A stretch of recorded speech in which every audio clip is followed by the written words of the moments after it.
Hello students, myself Assistant Professor Namrita Khilochia from Raffel College, Vapi. Students, in your SYBBA third semester, you are having total 6 subjects.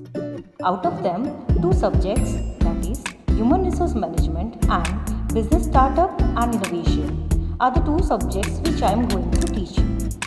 So let us start today's session with the subject HRM. As the first unit is Human Resource Management. Let us try to understand first the concept of HRM.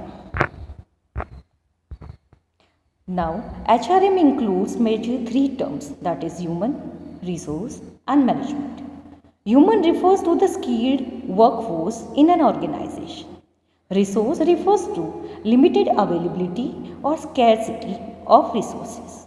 Management refers to how to optimize and make best use of such limited or scarce resources so as to meet the organizational goals and objectives within a given duration. Today, many experts claim that machines and technology are replacing HR and minimizing their role or efforts. However, machines and technology are built by humans only, and they need to be operated or at least monitored by humans.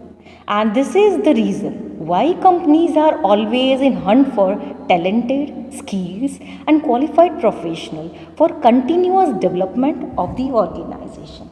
Yes, this is show the importance of human resource management. So now let us understand the definition of HRM. The most popular definition of HRM is given by Edwin Flippo. He defines that HRM is planning, organizing, directing, controlling of procurement, development, compensation, integration, maintenance and separation of human resource to the end that individual, organizational and social objectives are achieved. This is the most popular definition, and that's why all the SYBBA students are supposed to learn this definition. Now the next one topic as part of content of first chapter, that is functions of HRM. So now HR manager play a very important role in the organization, and the major functions performed by the HR manager, these are divided into 2 parts, that is managerial functions and operative functions. In today's session, we will be going to focus only on the managerial function, and the other part, that is operative function, we will be going to discuss in the next one session. So let's start the 5 major important functions performed by the HR manager. These are, first one, managerial functions. Managing people is the essence of being a manager like other managers. A human resource manager also performs functions of planning, organizing, directing and controlling. So the first one, managerial function, and the very important one, that is planning. Now, what is planning or what is plan? So, a plan is a predetermined course of action. We can also say that it is prediction for the future. So, planning is the process of deciding the goals and formulating the policies and programs to achieve the goals. Planning involves forecasting and research. Forecasting implies scientific anticipation of the future environment. HRM involves forecasting needs for human resources, predicting trends in the labor market, wages, union demands, etc., and their impact on the organization. So planning helps to face successfully the changes that are likely to take place in future. It bridges the gap between where we are and where we want to go. Without planning, events are left to chance. In the area of human resource management, planning involves deciding personal goals, formulating personal policies and programs, preparing the human resource budget, etc. So, the next one, managerial function, that is organizing. In order to implement the plans, a sound organization structure is required.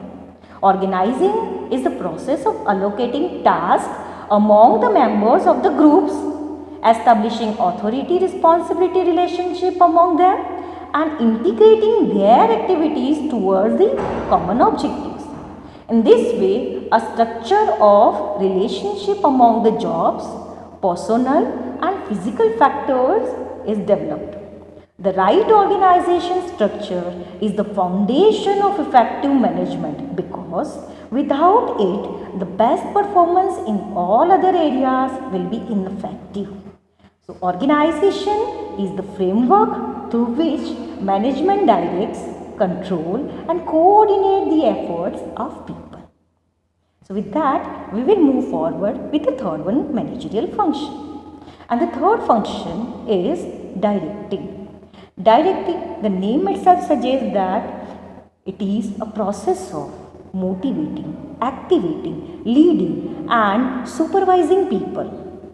Directing includes all those activities by which a manager influences the actions of subordinates. It involves getting others to act after all preparations have been made. Directing is the heart of management process because it concerns with initiating action.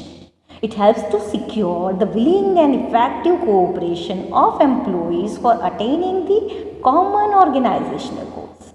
A manager can tap the maximum potential of employees through proper direction. So, directing also helps in building sound individual and human relation in the organization. And the last one, managerial function that we will be going to discuss in today's session, that is controlling, without which the planned objectives can't be achieved on time. So, controlling implies checking, verifying and regulating to ensure that everything occurs in conforming with the plans adopted and the instruction issued. Such monitoring helps to minimize the gap between desired result and actual performance. Controlling the management of human resources involves auditing training programs, analyzing the labor turnover records, directing morale surveys, conducting supervision interviews and such on ways. So, I think now you are clear up to the managerial functions of HR. We will conduct the session here. So I mean to say we will conclude the lecture here. See you again. Thank you for listening. Stay safe. Stay home.